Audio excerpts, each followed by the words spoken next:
Good morning, good evening, or good afternoon, depending on where and when you're watching this broadcast. I'm Thomas Fessler, my friends, and this is Disclosure Tonight. Happy Monday, May 12th, 2025. Like I've been saying, where's the year gone? What happened to Disclosure? What happened to buckle up, buckle in, or is it strap in, or more is it like, my friends? Yes, we've been delivered the largest strap on, and it's heading our way, so get out the Avi Lube. Let's go ahead and get to it, my friends. All right, let's go ahead and take up the drums, and let's welcome in our audience before we get this thing going. We got a long one ahead of us, friends. Holy cow. Let's see if I can get through this pretty quick. We have Amigo Rules here. Welcome, my friend Chino Jr., along with Anton Ghost. We got Charmanians here, along with Corporal Abe, CT Whale, Eli McGinnis, Firefly, Geraldine Durazio's in the chat. Gotta love the chat. It's where it's at. If you haven't signed up for the chat yet, where are you at? Because that's where the great talk goes down during the show. CT Whale is here, along with Dana Scully. We got Gunhamson fell off the elephant. J-Cat, Kathy, Kelly Broughton, those piercing blue eyes. Good to see you back, Kelly.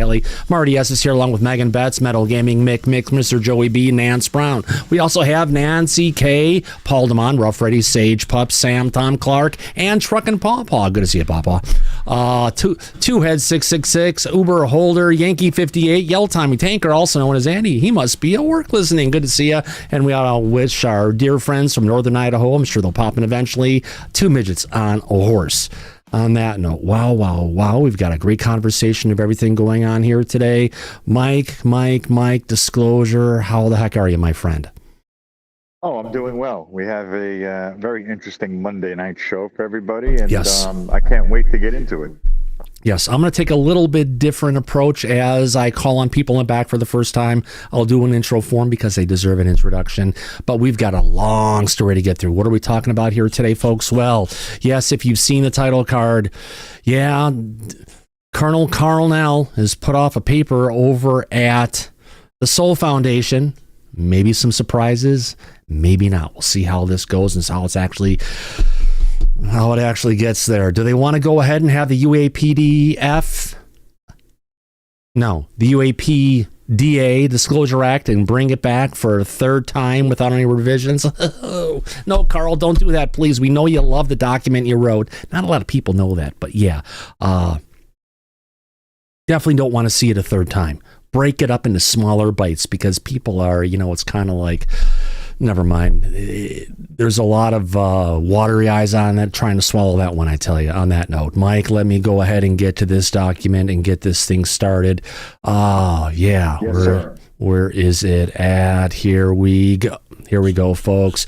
All right, starting off with the executive summary. Unidentified flying objects, now referred to as UAP by the Department of Defense, are almost permanently vexing, with their origins still unknown and the names given to them, from Foo Fighters during World War II to slow walkers and fast walkers and unidentified drones. Today, too varied to clarify their nature. Yeah, but that's what they wanted to do. They wanted to give us an all-encompassing title. That's why we still call them UFOs here on Disclosure Tonight, and USOs for that matter. Because remember, there's a great book out there by Richard Dolan, History of USOs, Volume 1. 2 more volumes coming. It's a phenomenal book, my friends. All right, moreover, despite undertaking many study efforts on the objects from immediate post-war period, the U.S. government has provided no definitive public resolution to the UFO enigma. Yes, but there were cases where they did put out press briefs,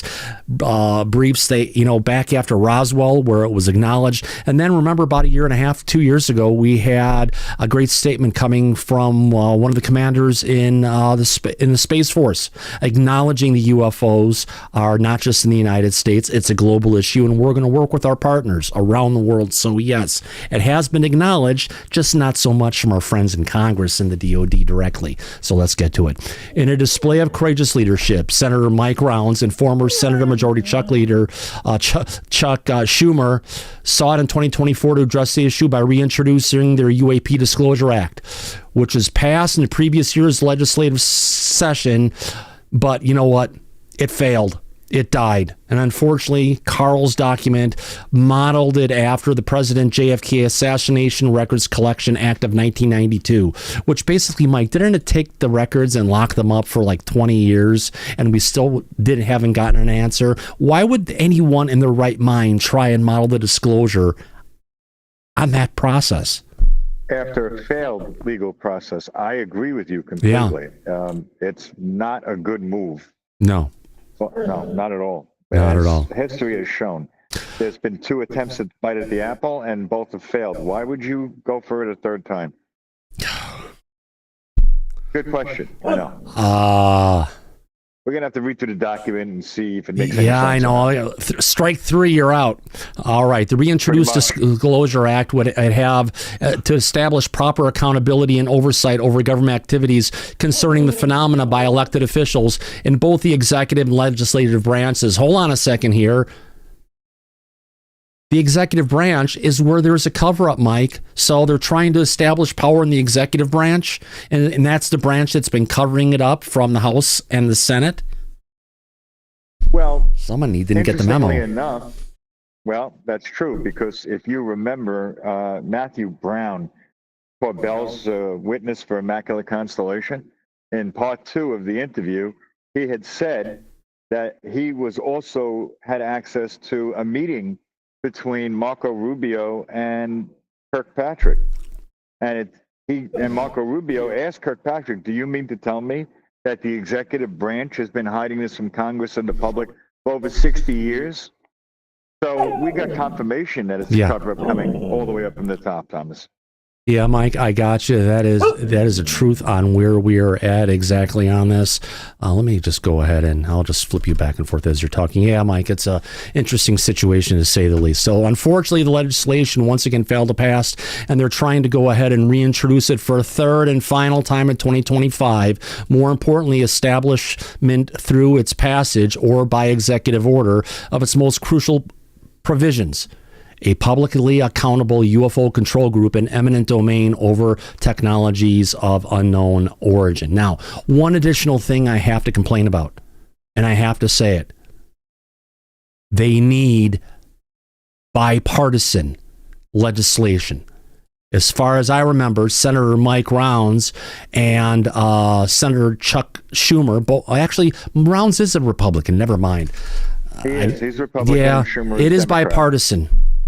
It needs more bipartisan support than just Schumer rounds, because last time, remember, it was reintroduced and Schumer didn't say a fucking word, not one word. Nope. No, he did not. He did take the opportunity to go ahead at the end and say some stuff after the fact or right before it was going to pass. If these guys are going to get behind it, they literally need to get behind it and start supporting it publicly. Unless, like what's been going on with Tim Burchett and others, they're taking more of a hands-on approach. Let's get through this. The UAP Disclosure Act would create an independent review board of 9 distinguished citizens. Okay. This is just a review of the act. Let's get on to the next piece, because trust me, this goes on for a while. We already know what I could get into it. That's a recap. Let's get into the actual details. The modern era of unidentified flying objects began with pilot and businessman Kenneth Arnold's famous sighting here in Washington state of 9 reflective metallic crescents traveling approximately 1,200 miles per hour over Mount Rainier, Washington. A bit slow these days, because we've got videos of UFOs going 14,000 miles per hour, meaning even a pilot who was in a jet fighter going 500 miles an hour, if they get dive bombed by a UAP going 14,500 miles an hour, they will never see it. More so, by the time the UFO is getting close and goes past them, it'll be out of sight before their equipment has time to even detect that the stuff was coming. Let's move on. Quickly dubbed flying saucers by headline writers who confuse Arnold's report of their motion as being like a saucer skipping over water with the description of their morphology. UFOs have been a vexing problem due to the inconsistent appellations and inaccurate descriptions given to them, now referred to as UAP by the Department of Defense. UFOs have been variously reported as mystery ships in the late 19th century, Foo Fighters during World War II, and ghost rockets sighted over Scandinavia and the immediate post-war period. Slow walkers or fast walkers on account for their exo-atmospheric tracks by U.S. Space Command, and even USOs when encountered in a submerged state by our maritime forces.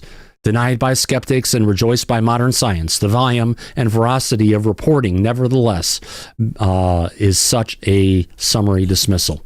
Let's move on. In a long forgotten official statement written just 3 months after the Arnold sighting, General Nathan Twining of the then head of Air Material Command and later Chief of Staff of the Air Force asserted that, quote, phenomenon reported is something real and not visionary or fictitious.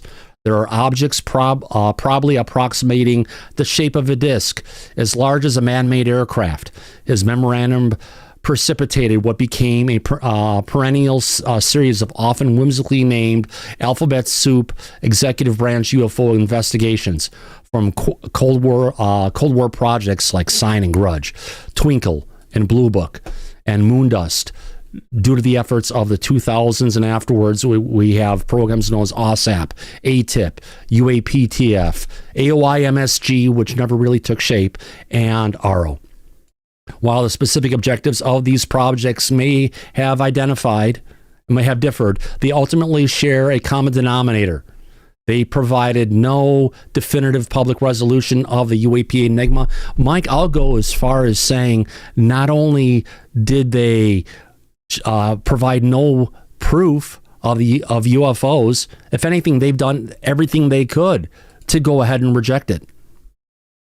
Oh, yeah, they buried this the entire time. It's been an ongoing. Yeah, it has been. Like this, if they wanted to, they could have, obviously. Yeah, they could have. And no, of course they have. And you've been saying for the longest time that if the executive branch wanted to have the truth come out about this, they very easily could have done so in any previous administration or even the current one if they wanted the truth to come out and declassified everything. They haven't. It's because it's pretty clear what we're dealing with. Even like you said earlier, it's an executive branch cover-up that they have been doing since the 1950s, and what they've done to go ahead and cover this up from the public, from Congress, and from the House of Representatives and the Senate, and of course, the general public. Of course. That's right. Public at large. Yeah. And this has been an ongoing thing and still is till today. So, yeah, you're right. Very good point. Yeah. The truth wanted to come out. It could have been done so very easily. Yeah, absolutely correct, my friend. Here we go. Let's get into KARL's description of the document he wrote, the UAP Disclosure Act. Displaying courageous leadership over this still seemingly fringe topic, Senator Mike Rounds and former Senate Majority Leader Chuck Schumer sought in 2024 to address this issue by reintroducing the UAP Disclosure Act, which passed in previous year's legislative session only after being gutted of its most significant provisions. Modeled after the JFK assassination record. See, I told you that's why we skipped it, because it's a rehash at the beginning.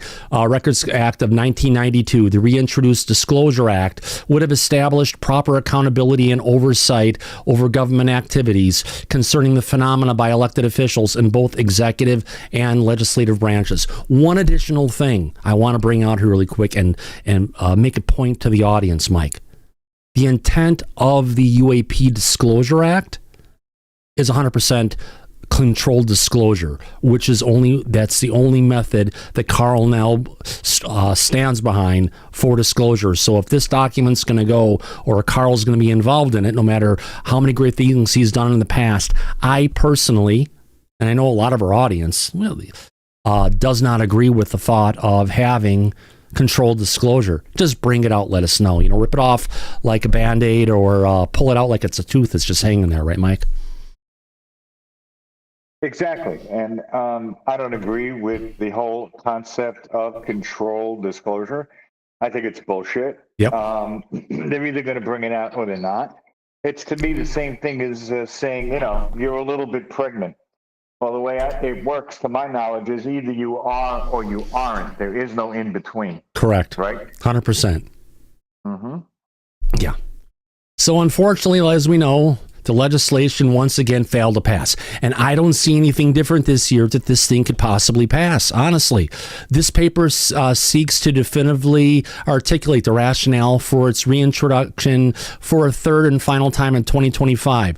And more importantly, the establishment through its passage or by executive order of the most crucial provisions, a publicly accountable UFO control group and eminent domain over technologies of unknown human origin.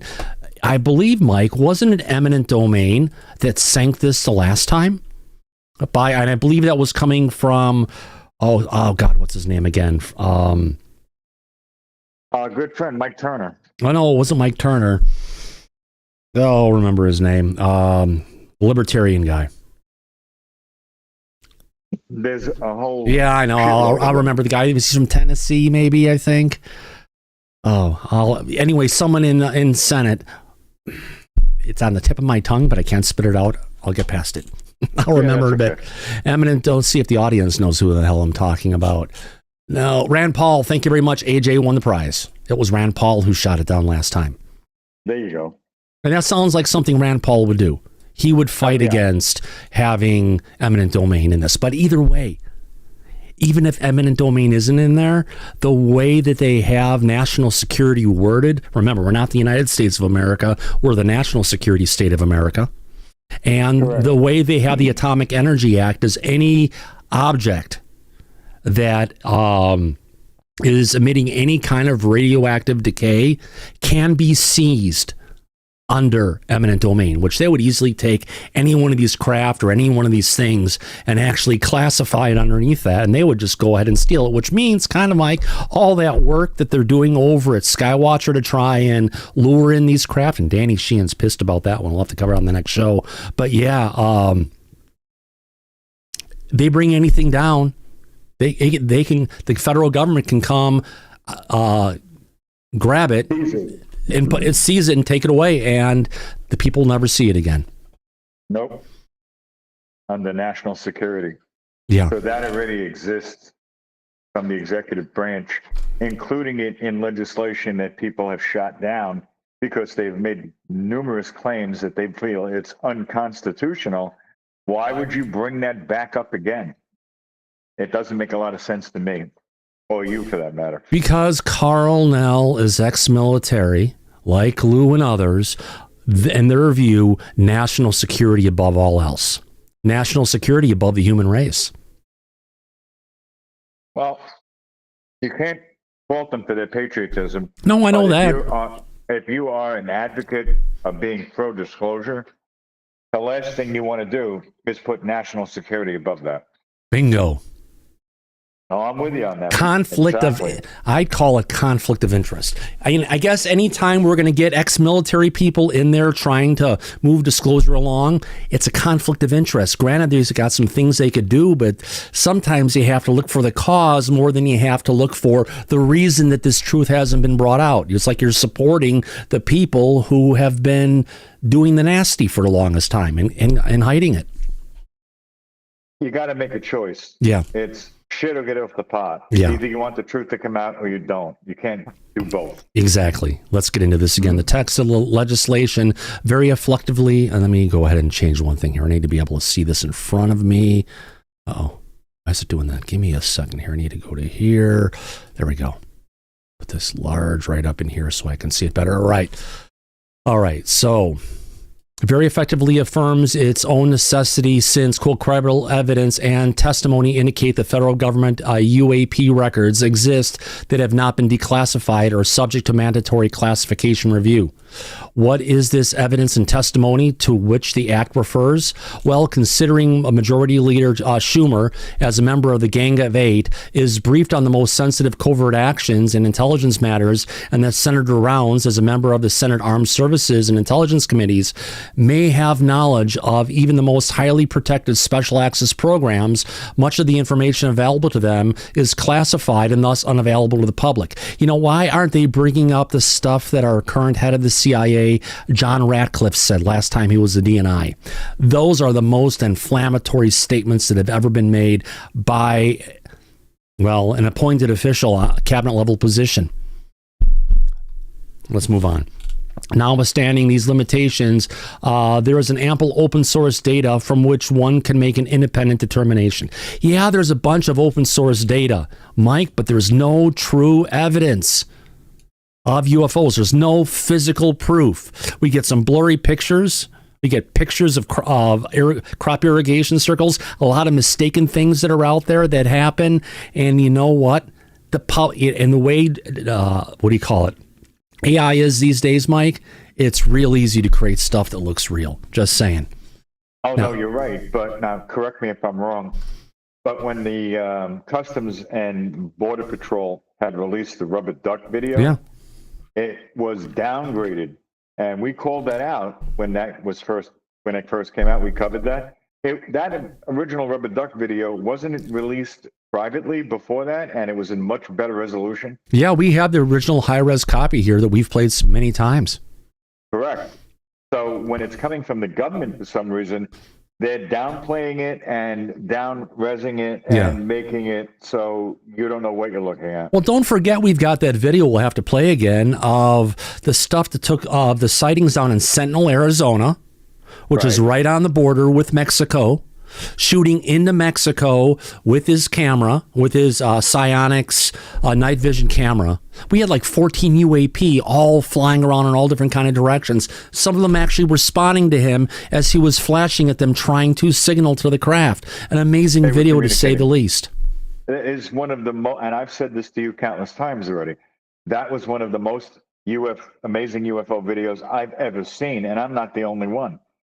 So that's an amazing video that we've shown before, that beyond a shadow of a doubt, you know exactly what you're looking at is intelligent and responding in that way. It's communication. Oh, gosh, yes. Let me see if I can. I went to the wrong spot. Let's see if there's a dashboard there. Let me get back to the channel here. Let me see if I can bring that up really quick. It'll take a second for me to go ahead and download that thing. Top videos. It should be in the top videos.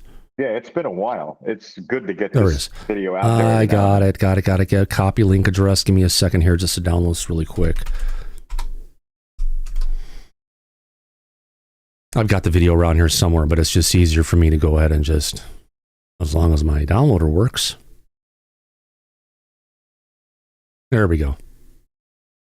That's what you get for having a gigabit connection. There we go. Let's just bring this up again really quick, just to remind our audience about this one. Because I think a lot of people have forgotten about this phenomenal video. We're talking about UFOs. We're talking about UFOs on the border. Let's just cover something we brought out. Here we go.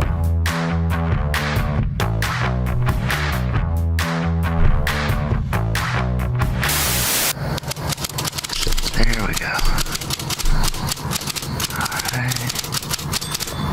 Trying to get it in focus.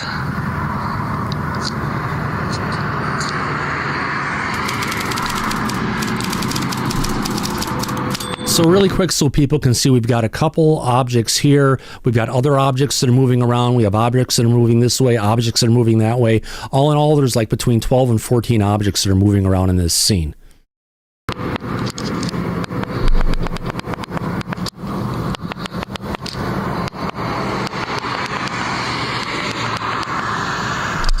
One of the objects here, another one of the objects here, another one of the objects here, another one of the objects here, another one over here.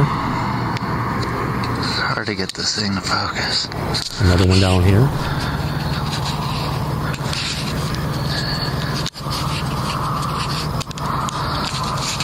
Nick was driving down the freeway with his semi.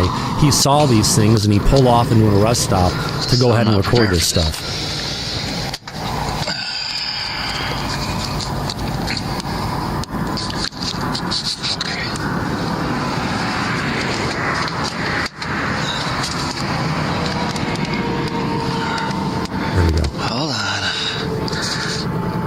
Now watch this craft here as this one goes and connects with these other lights. Okay. Here. Come out this side. It's gonna stop. All right. Midair. Whoa! Look at those guys. What in the fuck? Oh my god!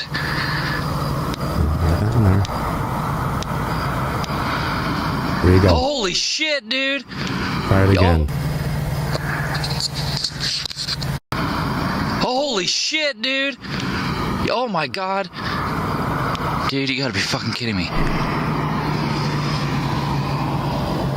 Oh my god. Dude. Yeah. I need to so, get my other... little piece of that one, Mike. It goes along with it, kind of showing the kind of stuff that's out there, but it's always a great video to go ahead and watch back from 2022. Oh, I absolutely love that video. There's no doubting what we're looking at as communication with something far more advanced than we are. Yep. No one else has video footage like that. It's still just as amazing today as it was back in 2022. Yeah.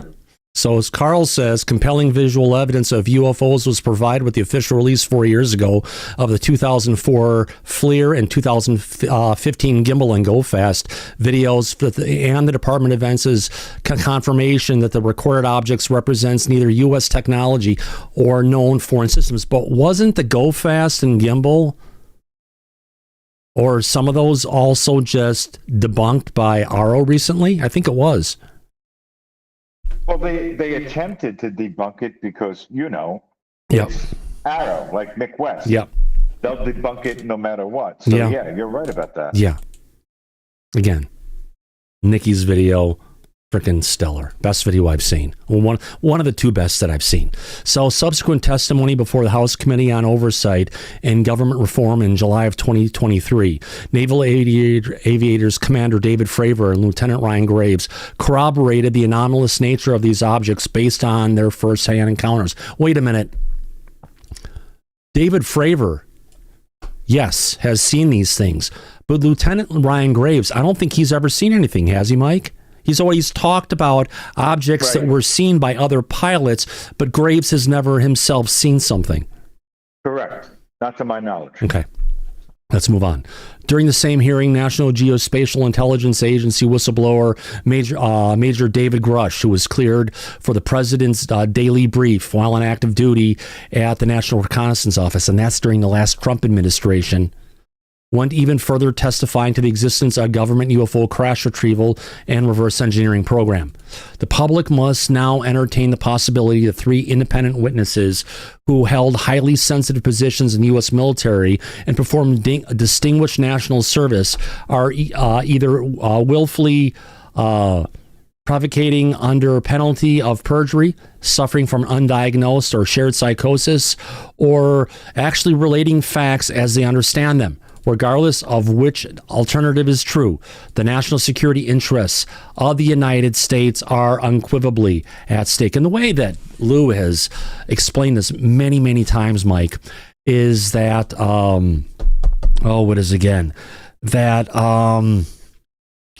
if we take a look at the risk of what's going on about UFOs and what's been going on out there, that we're at the national security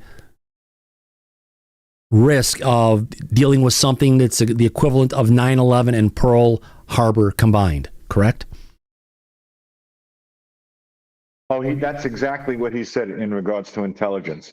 Yeah. The way that they have been dealing with this is a huge gap in national security being violated. So, yeah, there's a good point that he made. I agree. Absolutely. So the Disclosure Act was crafted to be an effective mechanism for revealing the truth and in distinguishing between these potentialities. It will be instructive to highlight the recurrent nature of UFO incidents over time in a concomitant, long-standing pattern of institutional resistance and amnesia. This review is intended to shed light on the reality of the topic and official obfuscation by the executive branch, while demonstrating the need for government accountability and oversight. If we can, one of our guests in the back, our recliner-in-chief, Ed Brown, you have your hand up, my friend. Go ahead. Yes, I do, Thomas. I think the discussion right here goes back to what we said is the reason they're not disclosing it, the U.S. is not disclosing it, is to do that would probably indicate that it's a force or a threat that they cannot control. Yeah, but I think, correct me if I'm wrong, I don't believe we've ever had domain of our skies, of our land, or of our water above or below it, or even the space for that matter, because the UAP have always been here. They've always been superior to us, so it should be nothing new to a lot of people saying, yeah, they're more superior than us. And you know what happens when you've got a more superior life form that comes into play? The less superior life form are the ones that usually get screwed the most. Well, that's true, but it was not the topic of discussion a decade or more ago. You know, there were people that have always thought that they were here, but that wasn't in common vernacular to discuss that. I think Lou's hitting a key point, and he seems to be saying that there are good, there are good ones and there are bad ones, and the bad ones are really bad. And if we mess with them, we're going to scare everybody on the planet. Yeah. I've also heard the statement on kind of, Ed, that they are just what they are. There are no good ones. There are no bad ones. They're here in their own interests, and they all maybe do some good things, but a lot of them all do some stuff that's not the greatest. Now, there could be ones here that could be trying to help us, but we need proof on that one. Well, time will tell, I guess. We say that every time. It's just a matter of waiting till something else pops up. But that's worth looking at anyway. Yeah. And meanwhile, and Andy in the front chat is saying that Mike in the studio are very quiet. I guess our audio levels are low. No, your audio levels are way up there right now. Is there anyone else saying that the audio for you guys? Yeah, any CLI says fix the sound. Your audio is cranked up high. Let me just get into advanced audio properties, and I want to look at for guests, and I'm outputting on all channels, Mike. It is cranked up to the highest level. Maybe I'm just maybe coming in a little bit louder than you guys. Let me just turn myself down a little bit. Give me an audio check, Mike. Testing 1, 2, 3. Mic check. Mic check. Yeah. How's the audio? Yeah, you're all the way up at this point. So maybe they're saying the bass now. Firefly is saying it's good. Omega rules. It's good for everybody. I think we've got it taken care of. So. Perfect. Yeah. So 3 prior disclosures of the truth failed to gain traction.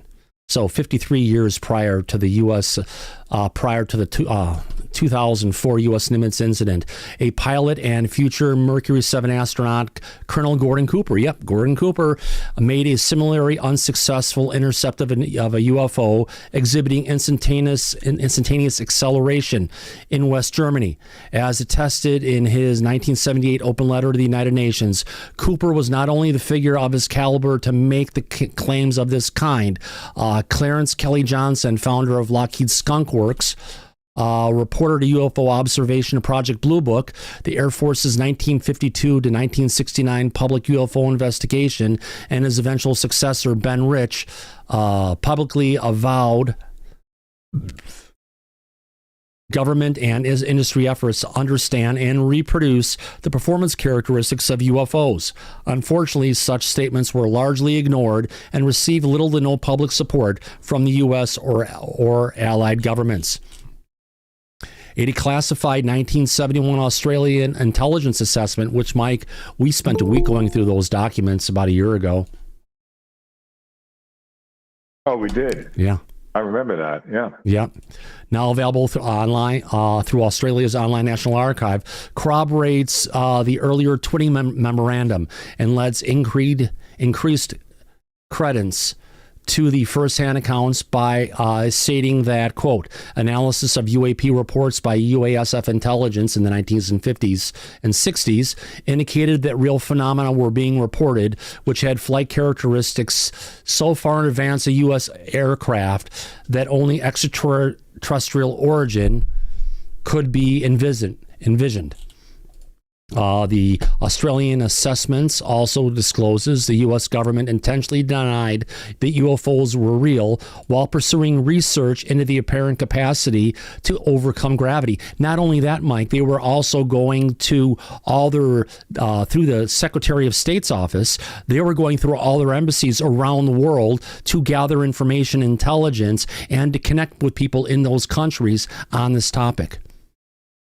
So if they weren't looking for the truth, it sure as hell behind the scenes shows that they truly were. Right. You and I both know that. Oh, yeah. Mm-hmm. So a government agency studied the UFO reports with the intention of determining the UFO propulsion methods and persuaded the USAF to use Project Blue Book as a means of publicly debunking UFOs, and at later stage to allocate funds for the launching of a crash program into anti-gravitic power. Such an intensive onslaught of the gravity enigma. Now, interesting thing about this, Mike, is they did a bunch of research on this back in the 50s, but then all of a sudden, all the research stopped and all the everything just kind of vanished from the public eye. And I don't think that they actually stopped at that point in time. There's a good chance that when that happened, they actually went and just took their research out of the public view. What are your thoughts? All right. Maybe not. A Battelle Memorial Institute study commissioned by the U.S. Air Force. Remember, Battelle Memorial Institute, they run all the Department of Energy national labs, my friends. And by the U.S. Air Force statistically demonstrated in 1954 that the percentage of Blue Book cases lacking prosaic attribution increased as report reliability increased. And conversely, that the number of cases with insufficient information for positive determination decreased with improving reliability. The most reliable reports therefore tended to overdetermine the cause, counterintuitively rendering them the least amenable and mundane explanation and purporting a real sign of signal of interest as opposed to asystematically vanishing residual, as is often complained. You know, like swamp gas. It's Venus. It's the moon in gibbous, et cetera, et cetera. As they could find excuses, they doled them out. The 6% of unknowns, or 107 genuine UFOs out of 12,617 cases over 18 years, would equate to more than 3 per month on average in the United States alone, if appearing at consistent frequency.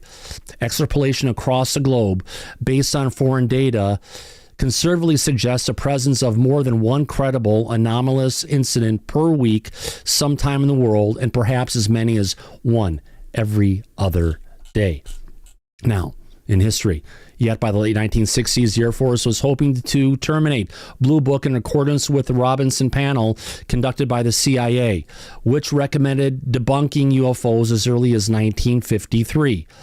Advice that succeeded beyond its proponents' expectations, infusing all elements of society, even into the present.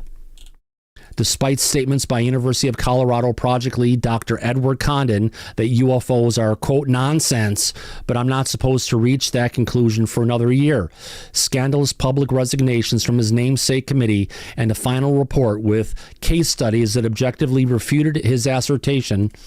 Blue Book was terminated in 1969. A charitable public might choose to withhold judgment concerning any superficial similarities with the current Department of Defense All-the-Name and Anomaly Resolution Office, our investigations. I think this is kind of accurate, Mike, where it goes and shows, yes, let's just take back all the investigations. Every single one they've possibly had, Mike, they've done their job to try and say this stuff isn't real. Oh, that's what they did. And you were not kidding when you said swamp gas. That was a particular favorite of Project Blue Book. And when they shut it down in 1969, we know that they continued UAP research the entire time and never stopped. Yeah. Mm-hmm. I hear you. Now, here's the next piece that's coming up. Strategic need for an independent review board. I don't think we could ever get any review board that would be truly independent, Mike. Well, if you remember the last 2 times that they attempted this, we covered all the different aspects of it. Correct. And one of the key points was this independent review board is not actually independent, because if you remember, one of the provisions was that whatever conclusion they come up with has to be signed off by the president. Right. Nobody else. And if the president doesn't agree, they can lock it up. Is it for another 10 years or so, or 20 years before it's actually brought out and delayed again? Right. So if that's in fact the way they have it set up, and that's the case, is it truly an independent board? I don't think so. Oh, heck no, because even think about it, under the Kennedy declassification method they were going for. It came to initially President Trump to go ahead and sign the paperwork last time when he was office, when he was president number 45. And he was persuaded by Mike Pompeo not to go ahead and actually sign the paperwork to release it all. I would still like to know exactly why on that one. But the next president who came in, Biden, He actually signed paperwork to where no president would ever be asked again, and the paper and all the information would be locked up in perpetuity. So it just goes to show you the method that KARL used in this approach, using the independent review board and taking the Kennedy approach, is a failed approach. It is. And we've pointed that out, criticized it, because of the abject failure of the entire Kennedy approach and how it never achieved the results that it was intended to achieve. So why would you make a new model based on a failed model? It defies logic to you and me both. Yeah, well, I think just to the general public in itself, and it's just like, rip off the Band-Aid, bring out the truth. We can deal with it. Well, Lou said that. The public can handle the truth. Yeah. He's right about that. Oh, we yeah. can. Yeah. So they need to get on with it. But, yeah, like, again, I'm going to repeat this like a broken record.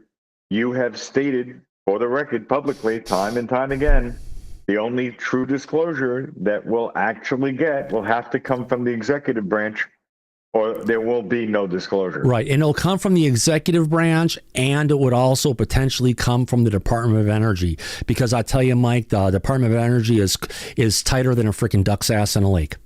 Nothing's going to get in there, out of there. Nope, like water on a duck's ass. Yep. Nothing will get in. Nothing. I agree. No, you're right. And you know what? You're not the only one. Hal Puthoff agreed with your sentiments and statement on that, because he too said that the only path to disclosure is from the executive branch. Yep. 100%. That's the only way we're going to get the truth. I mean, So- you just look at the organizational chart for the federal government, the DOD, DOE, FBI, CIA, all these different agencies all line up where? Not underneath Congress, not under the House or Senate. No, it all comes up in the executive branch under the control of the President of the United States. Now, they say the executive branch, maybe in some different cases, may not have told some presidents about the truth of it, which means what we've got going is a presidential level special access program, which is just crazy. It's run out of the executive branch, but it sounds like potentially some presidents may or may not be actually read in, which is crazy. Which is also the truth, because we know this. There have been people high up at the top that have come forward and publicly said that the intelligence community believes that an elected official like the President of the United States is at best a temporary employee. Yep. And not somebody that would and that's necessarily require truth on everything. And even Lou told us in conversations that that's the reason why Avril Haines, when she first came into office, she said she's going to, that there's too much classification going on of information between the different agencies. And she was going to go ahead and start with the National Geospatial Intelligence Agency. Gee, I wonder why. But she got shut down by the stalwarts in the different three-letter agencies because, like you're saying, they see her as a temporary employee who will be gone in 4 years. That's right. And when she first took office, you and I were covering this, she was an advocate for declassification across the board. Yep. And he said, it sounds like she's off to a good start. Let's hope she's able to follow through with it. But she never did. Nope. Her hands were tied on the vine very quickly. Yep, absolutely. Ed Brown, your hand is up, my friend. Yes, Thomas, just besides the federal government, I would agree with you that it's got to be the executive branch. But besides that, we still have to consider our adversaries possibly releasing it against our will, or the NHI itself, which is, we believe. I encourage the People's Republic of China to go ahead and release the information. Bring it out. Tell us. Russia, Putin, tell us. Give us the information. Go ahead, skunk in the United States. They've had the information. They've been covering up. You've got similar information. If you take it and release the information now, you can go ahead and take the lead in this investigation out of the hands of the United States. And I think that, I hate to try and encourage our frenemies at this point, but sometimes if we want to get the things to move forward, you got to shake the tree and just watch out for the coconuts that fall. Yep. And I think that's a possibility. I think we also need to delve into this question of what is it that is so significant that Lou and other people like him are not wanting the NHI to disclose? What have they got that they would tell us that we wouldn't want told? We're not the top of the food chain, which would mean we're on the menu. Well, Lou said this already publicly, that we're not the top of the food chain. Yep. Yeah, when he gave his somber speech. Yeah. So, no, we're obviously not the top of the food chain. But then people would ask, well, what exactly does that mean? What does that entail? A good way to put it. Food, farm, or zoo? Or, right? Let's look at it this way. It's the U.S. cavalry against the American Indians. It doesn't go well for the Indians, I tell you that. It never does. No, it doesn't. That's the problem. And I since we're on this subject, I can tell you that on part 2 of the Matthew Brown interview from Jeremy Corbell and George Knapp, they left on a cliffhanger like they usually do with these episodes. And the last cliffhanger was that the United States government is not in control of these UAP programs. So there's more to this than meets the eye. And I think if the current administration that ran on a pro-disclosure campaign platform, if they would have followed through with that, they might actually get control over this. But it doesn't look like that's the case right now. Yeah. Unfortunately. And if it was with a bunch of different contractors and the government wanted to take it back, they easily could. Oh, they could. They could take it back really quickly and easily. They said they couldn't control the border. Well, let's not forget it's been over a year and we were expecting it on week 1. So you have to admit this administration is not releasing information anywhere near the speed we thought it might. Yeah. Or even at all. With the drones, Ed. That bullshit answer that we got officially was no answer at all. Oh, unfortunately. Hell no. All right. Let's move on with this for a bit. Fortunately, Senators Rounds and Schumer have taken unprecedented step of using legislation to rein in once and for all the DOD, IC bureaucracy that has consistently refused accountability about UFOs while impeding scientific understanding on this topic. Again, why does KNELL just focus on the intelligence community and the DOD and not the executive branch? Because that's where everyone says it's locked up. It's like, hello, McFly, come on. The UAP Disclosure Act would create an independent review board of 9 distinguished citizens, the uppermost tiers of their professions, nominated by the president and confirmed by the Senate. The board would have the responsibility of centralizing and assessing all extant government information concerning UFOs with the intent of declassification. Would you feel good, Mike, if they put Avi Loeb on this? Oh, my God, no. Same here. Because, hell no. like we've covered, Avi Loeb was contracted by Dr. Sean Kirkpatre when he was running Arrow to take and bury the work that was being done in the Ukraine on this topic. Yep. He unannounced drove from Washington, D.C. to Avi Loeb's house. I think for wherever it was north, 3.5 hours. Arrived on his porch, unannounced, rang the doorbell, and he collaborated with Avi Loeb to go ahead and write a rebuttal to the against the National Academy of Sciences Ukraine. Probably threatened their funding because the way the results came out of it sure as heck looked like it behind the scenes, and tried to shut down some of the best UAP research that was out there. Had some of the best evidence. It still does. They did shut that research down, if you remember. Oh, yeah. Yeah, they prevented them from putting the paper and the research they did out in any of the scientific journals. They completely shut down what work they had done up until that point. And the paper that had disputed all the work that they were doing was co-authored by Avi Loeb and Dr. Sean Kirkpatre. So they were in bed together, and not in a good way. It was bad results that we got for the UFO community and for the truth coming out. And they buried it. So would I feel comfortable with him sitting on an advisory panel? Hell no. Simple answer. I couldn't agree with you more, Mike. Jesus, why can't I get this down here? Let me see if I can find this video really quick. I want to show this one. There it is. Okay, it did download.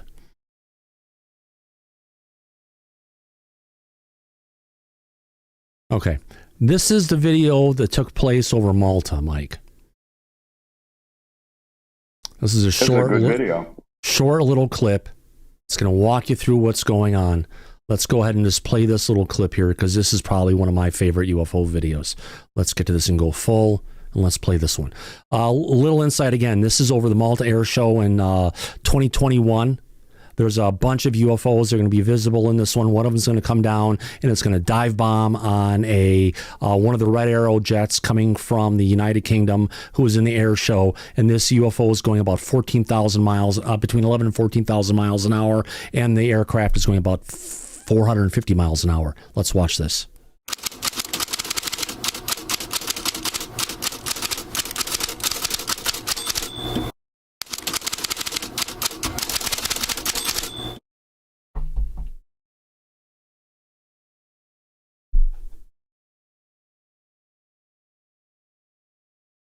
It's just not playing. There we go. Oh, I know why. Because the UFO is at the very top of the screen. You guys can't see it here, but it's right here, moving relatively slow, going across the top of the overall scene. There we go. That's why I couldn't see it. That's why it's paused. So there goes the jets flying around. First UFO is going to return on intercept trajectory with this plane right here.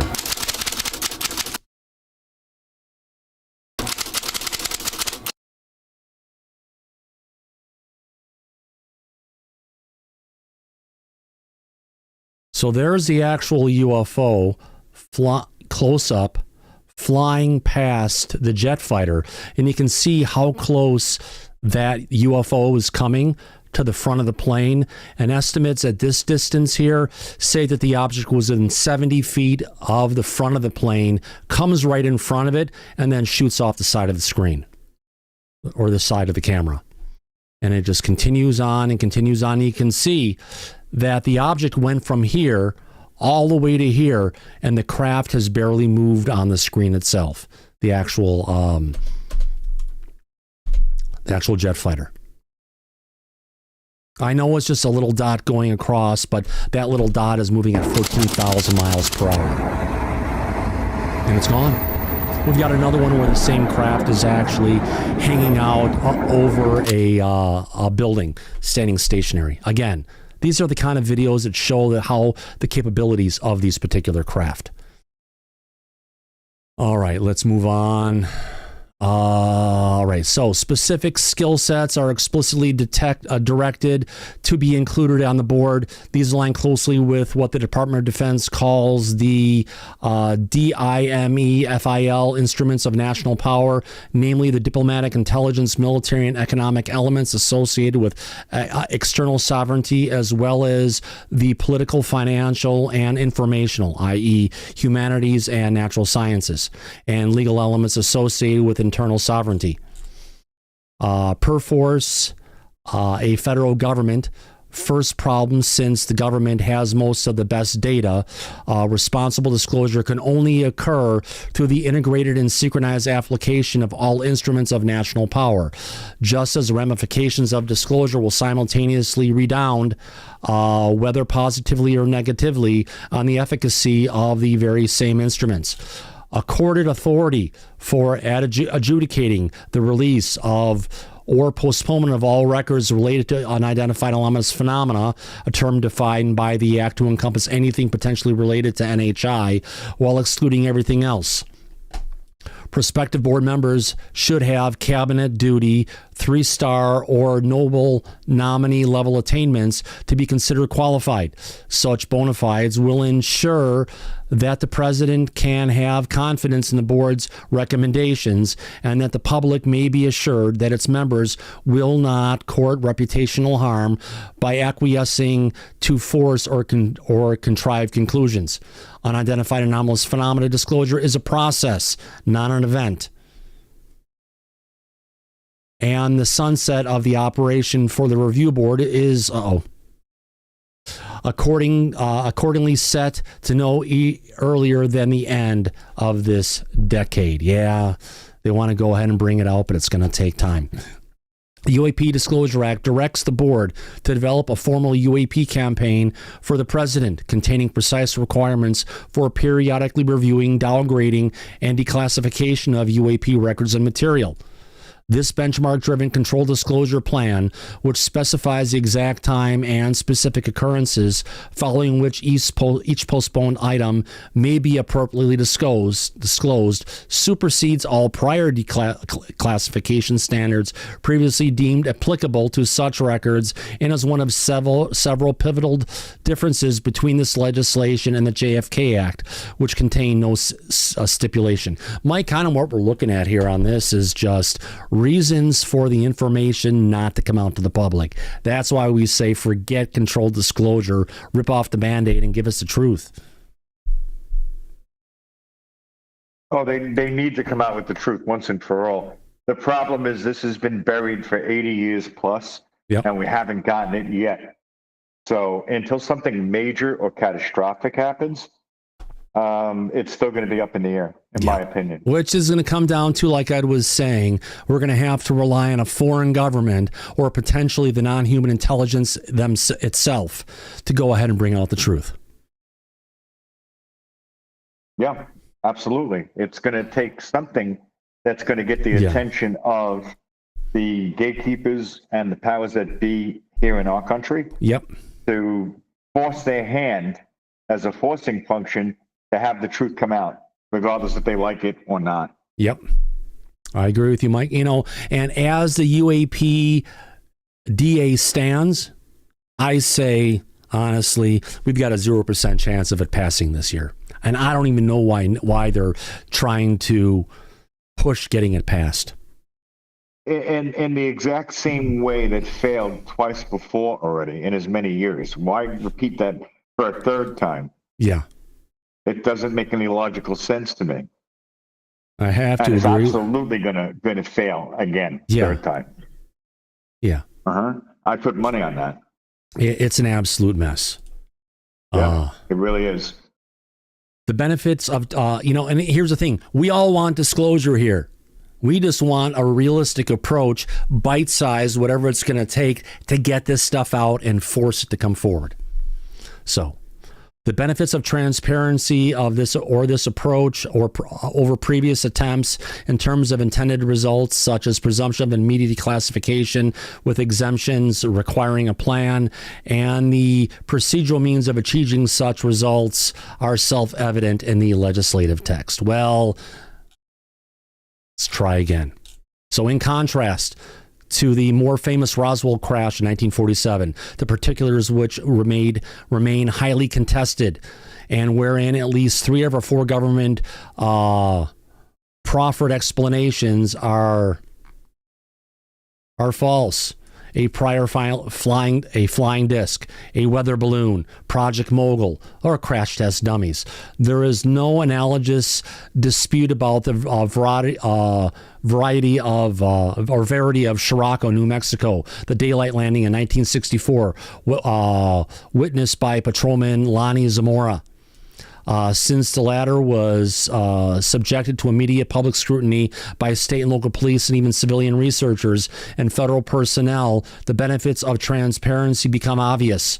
Although the underlying cause of both incidents remain unexplained, the need for public accountability is evident, and a controlled disclosure plan is the right mechanism for responsibly bringing to light all government knowledge pertaining to such events. I disagree. And I would probably say most of our audience does. And I'm like, I know you're right there with me. Absolutely, 100%, Thomas. All right, let's get into this. The review board's principal function, of course, must be to advise the president about the nature and scope of the phenomena and thereby facilitate the reestablishment of the proper accountability within government. Consistent with reporting over the decades, has demonstrated a strong correlation between UFO activity and the nuclear assets of the United States. It's not just the nuclear assets of the United States, Mike. It's any location that has any kind of nuclear material, whether it's medical, military, research, energy generation or military use of nuclear, for that matter. Anywhere there was nuclear stuff, the UFOs seem to be attracted to it, like they're looking at a train wreck saying, oh my God, I can't believe they're doing that stuff.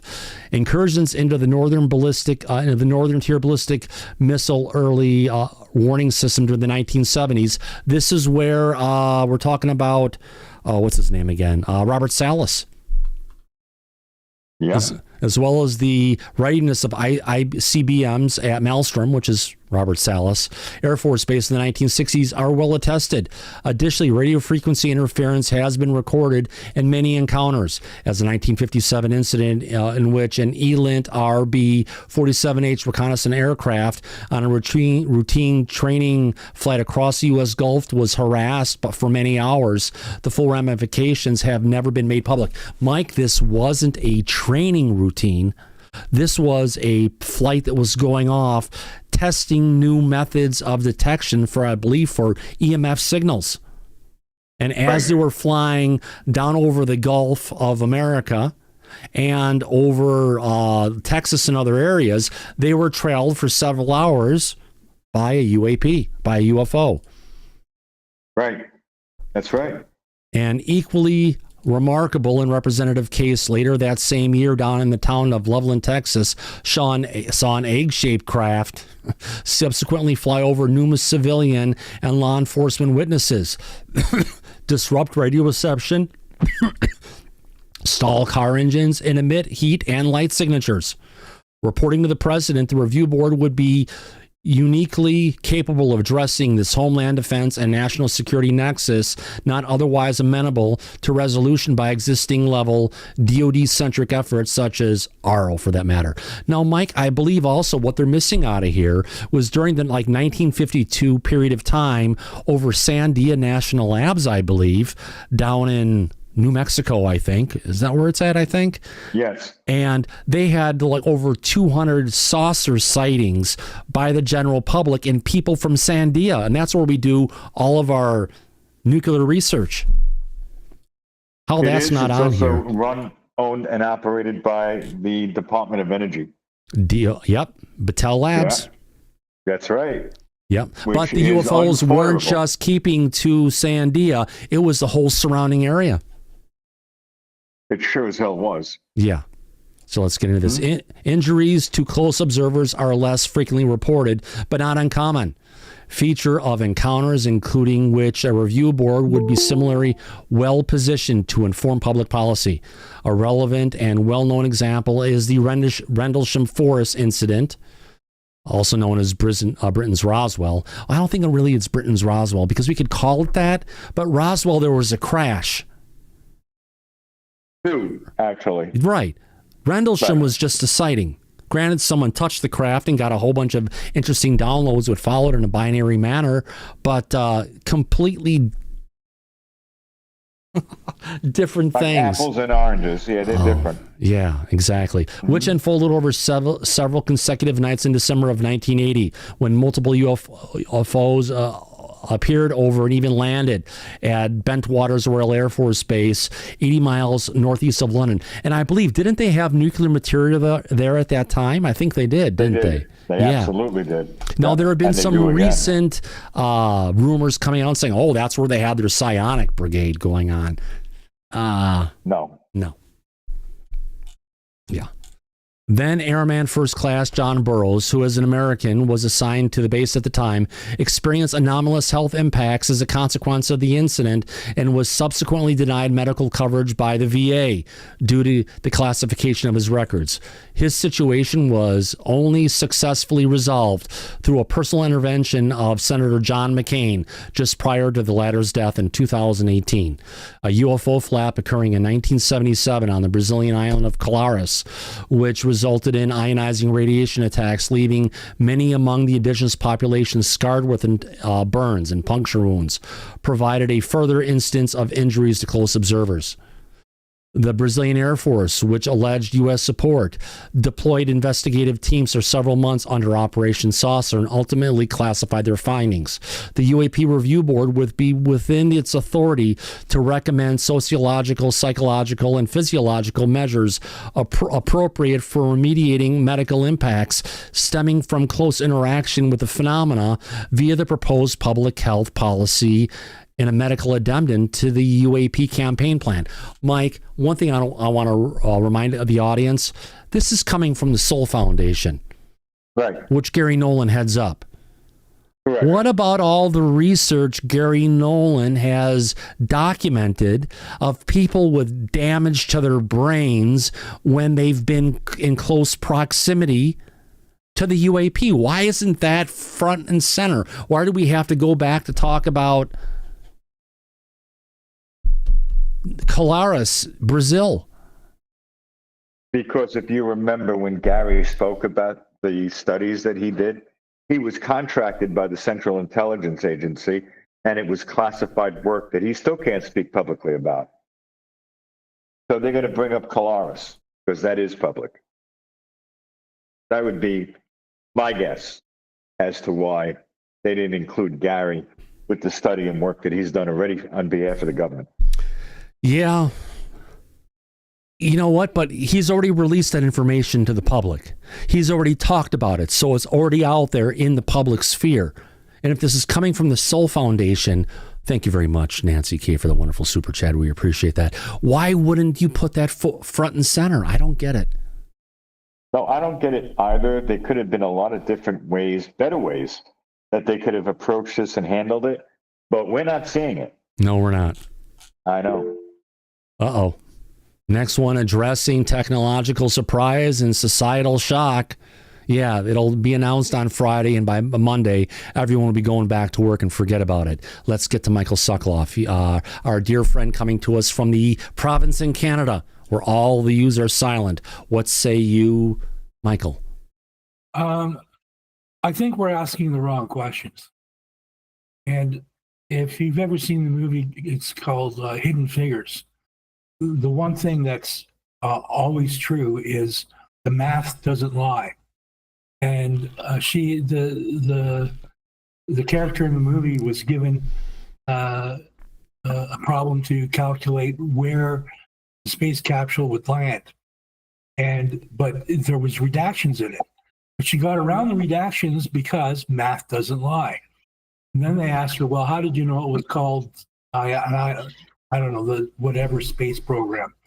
She goes, "Well, I just held the paper up to the light, and you can see through. you can see what it was saying." But if we ask the right questions, if we could ask questions that were similar to math, the answers don't lie. Like anything they give you, if you could figure out, derive something from that question, maybe we could start undigging the truth a little deeper. Yeah, kind of like they've been taking raw data, Michael, from the JWST space telescope that's out there, right. And they've been pushing raw data into AI models to go ahead and figure it out. And they're finding basically our understanding of the universe and what we're seeing and what we're understanding is it's broken. Our math that we have to understand the universe is bad math. So I understand the idea to get the right math there, but maybe pushing into something like AI or whatever could get us the right unbiased opinion to look at the data and bring out the truth. Right. It's like if you have a question like 2 + 2 = 4, but you redact the second 2, you know what that number is, redacted or not. Yep. Good point, my friend. I appreciate that. So, availing themselves of the JFK legislation as the model for UAP Disclosure Act was a wise decision by its sponsors. Since the JFK and UAP records problems share key similarities and the broad authorities inherent in the former law were already found both legally and constitutionally sufficient to recommend their direct use in the latter, nevertheless, one counter argument posits that because of all JFK assassination records have not yet been discovered and released, even including recent executive orders notwithstanding, the Disclosure Act cannot possibly incorporate all lessons learned from the ongoing effort, and it's consequentially deficient. This is false logic. I don't know. UAP are not simply a problem of historic significance, as the JFK records are, since UFOs simultaneously harbor the real possibility of unrecognized present-day technological surprise. And I think it's not really as much as technological surprise. You know, the U.S. Air Force for the longest time has stated UFOs are not a threat. And remember, the Air Force was initially put together to investigate the UFO phenomenon and come to an understanding of what it is. And if you have the part of the military who has the most knowledge about this for going back in history, and they're saying it's quote unquote not a threat, they've got a lot of information that's there that could possibly guide us. It's just a matter of figuring out what they determine a threat versus what is a threat. Now remember, the DOD will consider a rainstorm as a threat. It'll consider a flock of seagulls or Canadian geese and give it a threat assessment. So the military looks at everything as potentially as a threat. It's just how they look at everything. Now, two noteworthy air-to-air engagements. A report of the official defense agency channels illustrate a point. In 1976, an American-made Iranian F-4 Phantom aircraft engaged a UFO over Tehran. And in 1980, a Soviet export model Sukhoi Su-22 fighter accounted for an unidentified object over Loja Air Base in Peru. In the first case, Major later General Jafar lost electronic fire control and experienced intense heat and light effects as he attempted unsuccessfully to fire an AIM-9 Sidewinder missile. While in the second case, Lieutenant Commander Oscar Huerta employed a 30-millimeter cannon via a manual fire control to successfully hit his target, albeit with no apparent effect, mitigating current-day threats analogous to those. These argues for urgent action and the immediate passage of the Disclosure Act, as the legislation grants the review board access to not only documents but also materials recovered. Mike, do you think they would actually let the panel see parts of the craft that they recovered? Fuck no, they would not. Yeah. No, that's not logical. It would never happen. There would have to be an executive branch presidential order declassifying information like that, which we haven't seen yet. So, no, not bloody likely, in my opinion, Thomas. Not a fuck's chance at all. No. So government-supported scientific research would also enlighten the public about civilian incidents that afford a window into the broader scope of the phenomena. Yeah, they'd cover it up. Beyond exclusively military concerns. Another pivotal difference between the JFK and UAP acts is the requirement of a UAP campaign plan, as was previously discussed. The review board would have the authority to recommend national science addendum that could afford complete and timely access to knowledge gained in furtherance of open research and development essential societal advancement and technological progress. Remember, Mike, they don't want to go ahead and give out any information about this because they are afraid of the possibility of inspiring our enemies with the knowledge we have. And if that's where our government or our military has been for all this time, I can't see them changing anything, honestly. I wish we could, but... I would agree, and you're also quoting Eric Davis and Hal Puthoff, because that's what they said. One of the reasons why all of the work that they've done and the government does on this particular subject is they are more afraid that our foreign adversaries that are doing their own Cold War research on these objects, we don't want to tip our hand, they both said, as to what we know, which might give them some insight onto what they're working on. Yeah. I don't agree with that logic, just so you know. No, I don't agree with it either, Mike. I don't agree with our government in general on a lot of things. Do I trust them? No. Do I trust them that this thing would actually go ahead and bring out the truth? No, because last time we said we were going to do something and it was going to bring out the truth. What do we get? We got our own. What is our own doing? Are they acting in as the under the auspice of Congress? Truth and transparency? No, hell no. It's all cover up. It is. And that's come out in the years that Kirkpatrick was running the show, and the people who went before Arrow to testify, like Bob Salas and Mario Woods, that came and publicly said that they had to sign new NDAs. Yeah.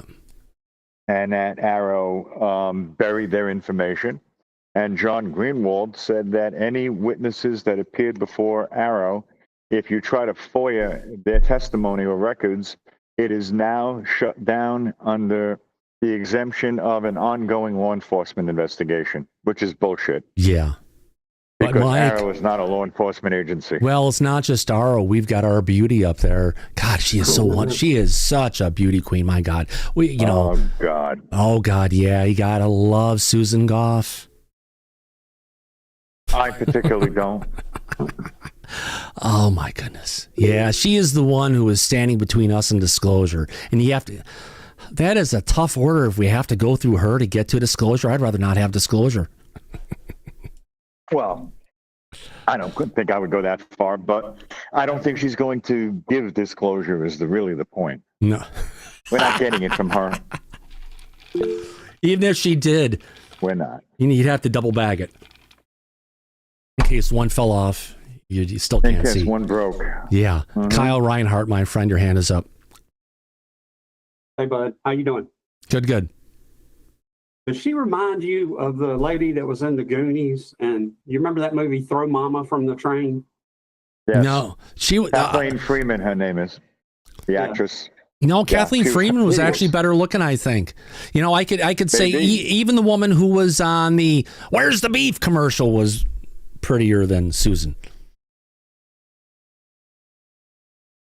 Yeah.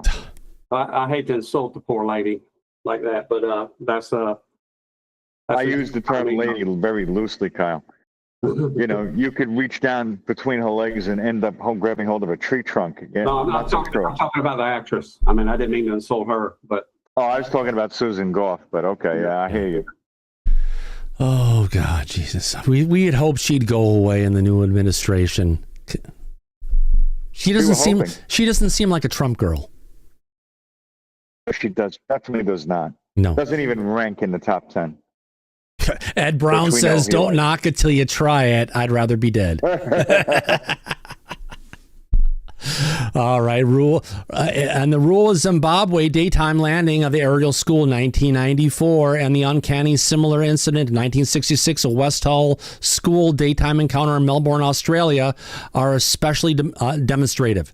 Aerial school students now grown into adulthood have recently re-interviewed and continue to attest to the accuracy of their original testimony, as do the living West Hull observers.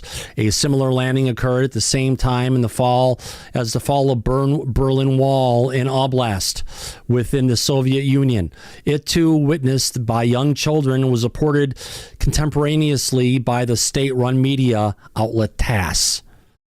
Research by credentialed academics, facilitated by federal grants in the natural sciences, social sciences, and medicine, is needed to fully understand the true nature and ramifications of such encounters. And this comes back to a statement, Mike, that I think was actually said by Nell. I think it was Nell recently. I think it was Nell.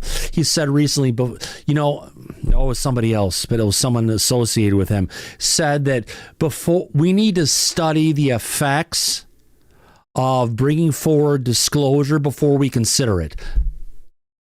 What? Why do we want to stop and restudy the effects on society? I think we've got a good idea what's going to go on. It'll happen on a Friday. People will freak out for a day or two, maybe a week or so. But when Monday comes, Mike, everyone's going to go back to work and act like nothing happened. But you still got to pay bills, Thomas, regardless of what they announce or they don't. Yeah. And even Lou said that the public has a right to know and the public can handle it. Yeah, exactly. I agree with that. Yep. We face a global challenge warranting international engagement through the Every both day. diplomatic and Five Eyes intelligence channels, as most recently evidenced by the repeat drone incursions over sensitive sites. Well, yeah, but the drone incursions over sensitive sites, Mike, have been going back in perpetuity. It's nothing new. Right. It's nothing new either. Talking about even back in the 60s, what happened at Maelstrom. It's been going on for the longest time, except now they're calling them drone incursions when it's really, or UAS. They're not necessarily calling them a UAP. Well, let's just leave it at that. As Tim Burchett used to say on a regular basis, it's a cover-up. No. Both domestically and internationally. A review board-led policy development is crucial to enhancing existing agreements and expanding multilateral action with regards to this urgent topic. Oh, just bring out the truth. Stop finding reasons not to bring it out. Consider a alarming historical incidents, such as the air traffic control recorded UFO flap over Washington, D.C. during two sequential weekends, which involved radar visual ground and air tracking, as well as numerous failed air attempts sparked by the largest press conference since World War II and led to initiation of Project Blue Book, or the well-publicized encounter over Alaska in 1986 with a massive mothership the shape of an acorn, my friends, by Captain Kenji, pilot of Japan Airlines cargo flight 1628, all followed by contemporaneous denials of analogous to official responses to the recent drone swarms. As much as these events concern individual states and their populations, it would be unwise for the United States or any other national government to believe the UFO problem can be assessed and definitely addressed without any diplomatic cooperation. So let's all get together. Let's throw a party. Let's bring out the truth and let the whole world know. Because we know there are countries in the Middle East who are working to go ahead and prepare their country, their religion, their local governments, their schools, their federal government, everything, Mike, you've seen the docs, to go ahead and actually prepare their countries for the event when disclosure happens, so this kind of disaster doesn't happen. If it happens here in the United States, who are we to blame? The federal government for covering it up and waiting for schmucks like this to go ahead and control the disclosure. Mike, they've been trying to control this disclosure as long as the United States government's been around. Remember, the first sightings of UFOs happened by U.S. airmail in the United States, by the U.S. airmail over 100 years ago when they were flying up in Alaska. The planes were actually forced down. Right. And as you and I have discussed on previous shows, we know that even going as far back as the American Civil War, and the war between the states, that we still have material that's still classified to this very day. Yep. These people are all long dead. Why is information like that still covered up? Not a good sign. Government has been preventing disclosure as long as they have the power to do so. Don't sound so trustworthy and trust. I guess trusting your government is like trusting your religious leaders. Whoops, did I say that? Yeah. Yep. Oh, let's play this one. Scientists have determined that the universe was created by God. Big Bang. Let's move on. All right. The matter of eminent domain. The United States government already has the opportunity to go ahead and take anything in eminent domain that they want. All they're going to do if they keep eminent domain as part of this legislation is prevent it from ever getting passed. Let's be honest. Remember, our UAP, what is it? What's the group in the House of Representatives called? UAP caucus has been castrated, Mike. Oh, we've been reporting on this a lot lately. They are in complete chaos. Yeah. They have completely stalled in any efforts to try to move forward, like with the on-again, off-again hearing. Yep. Which we spoke about last week. It's a joke, a farce. this current Congress and what they have been, or the lack of what they've been doing, to be quite honest.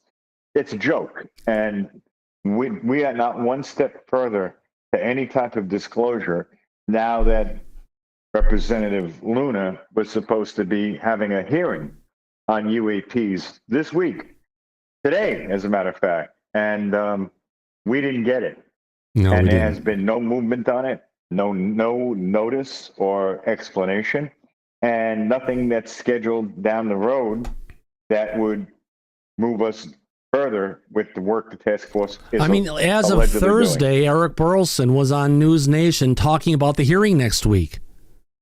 Right. Where's the hearing? Nowhere. Has Anna Polina Luna addressed anyone in the public about it? No, she's been talking about a lot of interesting things with El Salvador and other things with the president's agenda, but there's been not a drip of information from the head of this inept task force about this is supposedly UAP week, UFO week. Right. What's going on, folks? Nothing. No one and knows. I had said before, this is a good opportunity, a good potential chance for this stuff to come forward, but we have to look at the beat of information coming out of the leader of this task force. And when it goes silent, dead silent, and she's talking about everything but the things she promised, something's not right. No. And Matt Laszlo, Escapol, who was in the halls of Congress every day reporting on this, everybody that he spoke to told him, we haven't heard anything. We don't know anything. There's no information. So that tells me that there's going to be no movement on this subject coming from the task force. Yep. It's unfortunate. It really is. But we expected better. We expected more. And we're not getting it or seeing any of that. We're not, are No we? wonder people are frustrated. No, we sure as hell are not. And this is our elected representatives in D.C. They should be working on our behalf. Their constituents that elected them and put them in office want the truth. They want disclosure. They damn well know it. Yeah. But are they giving it to us? No. No. Are we going to get a bunch? Are we going to get a bunch of different representatives of Congress to go ahead and raid in the location where they have potential UAPs? And when they go to open the gates, are they going to rush inside? Hell no. It's the wrong kind of aliens. Exactly.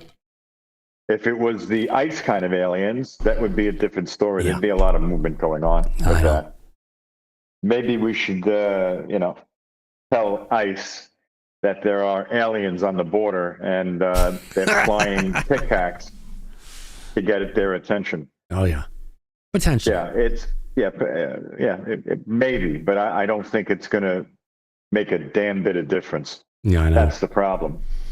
Representative Luna seems to be dropping the ball in a very big way on this, especially this topic.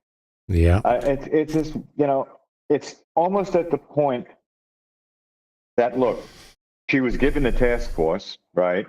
All the members of the UAP caucus are part of it, but she was never given any direct subpoena powers. And that could go to James Comer, and James Comer said he would support it if it was necessary. But it seems like they put this task force of national secrets together to go ahead and distract all the people of the UAP caucus to prevent the truth from coming out. Right. It's like they threw the dog a bone. The dog is busy chewing on it, but there's no progress moving forward. No. Right. So I think that's a pretty accurate description of this task force and what they've been doing so far up to date. Yeah. I wish that wasn't the case. I mean, you and I both, we want the truth and we want them to do their job, but all we're doing now is reporting to the public and calling out the fact that they're not doing their job or what they had promised to do. So it's disappointing. It is, isn't it? It really is. Yeah. All right, let's move on. We got two more sections to go through. Matter of eminent domain. Remember, eminent domain is the reason that Rand Paul sank this last time. So why we're expecting to throw this in here again and push it up, it's like, it's kind of like you wrote this paper years ago. You thought you were going to get an A, but you got an F. But you're resubmitting it again and again. Do you think you're going to get any better than an F? An F? No. You're not. Not at all. No. So, looking at this at face value, one would almost want to ask, is this just ineptitude, incompetence, or is it on purpose? Are they making it look like they're trying to do something knowing full well it won't accomplish anything? Could it be a smokescreen, a cover? To keeping the truth from coming out? That's what I would want to know. Yeah. Because it doesn't look good from where you and I sit, does it? And we're being honest. We're telling it how we actually feel it. Now, it may be different from this, but you know what? We got freaking lifted up with so many false hopes from people like, well, we don't have to mention his name. But so many times saying, this is the year. It's going to be bigger. We've got this stuff. It's going to happen. It's going to move forward. And every single time we get legislation, even when first it was buckle up. Right. And then it turned into strap in. And that's when I said, be prepared, my friends. It may be strap on and it's coming for us. And that's what 2025 has turned into. It's the strap-on disclosure. We're getting fucked, friends, whether you like it or not. Exactly. But at least we can laugh about it.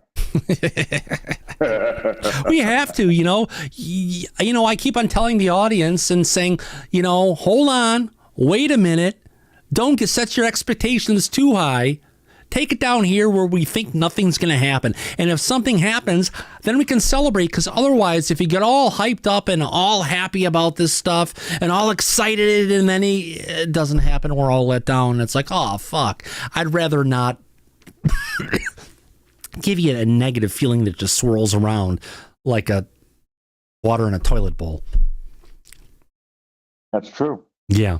We do have one of our friends, one of our callers calling in from the great state of California. Syrup is there. Syrup, what say you? Real quick. Okay, so they're going to try to pass this thing for the third time, right? Do you think there's a possibility it could pass? Because not a fucking chance. Why? I mean, there's different players now. It failed twice. Have we had that much of a turn? Have we had that much of a turnover going in the House of Representatives or in the Senate? No, it's the same fucking people. It's not the same people. Didn't they get rid of Turner? No, Turner's still there. Turner was the head of the committee that kept it out. But even when Turner wasn't there, it wasn't Turner kicking it out. It was actually Rand Paul who kept it from going out. But I thought it was just a rumor that it was Rand Paul. It was Paul. No. Okay. So it only takes one of those people to say no to this thing, or what? Well, it was the head of the committee. For was it the Intelligence Committee House Intelligence Committee? No, that was Mike Turner was running. Mike Turner was there, but it didn't even get to the House this time. It got shut down in the Senate by Rand Paul. Right. But the year before, it passed with flying colors. So someone with a couple suitcases of cash came to one of our senators and bought them out. Either that or they had, we've got some really good pictures of you here with, well, let's not say who, but I think you know who I'm talking about. Yeah, that kind of thing happened. Right. Okay, so let me think here. I was going to say something. So who did they get rid of? It wasn't Mike Turner, it was the other Mike.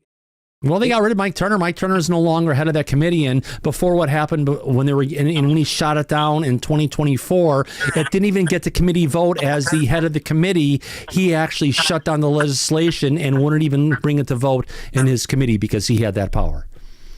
So why would they try to pass this thing again, right? I mean, they wouldn't. But they're going to try. They're going to try, which is why I pointed out, sir, that considering this has failed twice and they're not changing one bit of it, it's doomed to fail for a third time.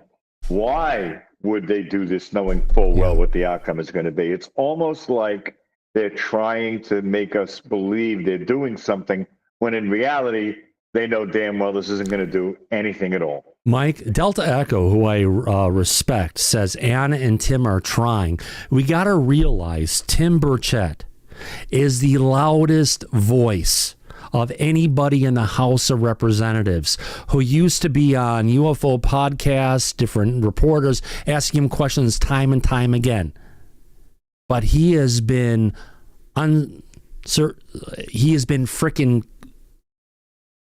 quiet for months. And that's not the Tim Burchett we've known going back 4+ years. Honestly, something's going on behind the scenes, and it smells dirty.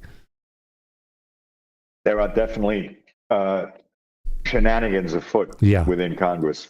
Can I ask them about the eminent domain thing real quick, too? Not to cut you guys off. I'm just about to read it. Yeah, but real quick so I can understand it. Would this eminent domain give the government the ability to confiscate this stuff from people like Lockheed? They could, from Lockheed, from Skywatcher, from me or you or anybody out there. Right. So wouldn't eminent domain be a good thing then? If they could confiscate this, if the right people... They already have eminent domain, Syrup. There's no reason to put it in the legislation except to spike it to keep it from getting out. That's right, because a lot of the objections that were risen within Congress about the eminent domain clause, they said they believed it to be unconstitutional, because if a private company had been investing time and money and then the government could come in and take it away from them, they felt that was something that they would vote down and vote against, which they did. Yeah. But do you agree, Mike? Because wouldn't that allow the government to confiscate the people that are gatekeeping, like Skunk Works and whoever these people are that are saying, no, you guys can't look at this stuff. The government's trying to look at this stuff, right? Let me remind you, they're gatekeeping on behalf of the federal government, specifically the executive branch.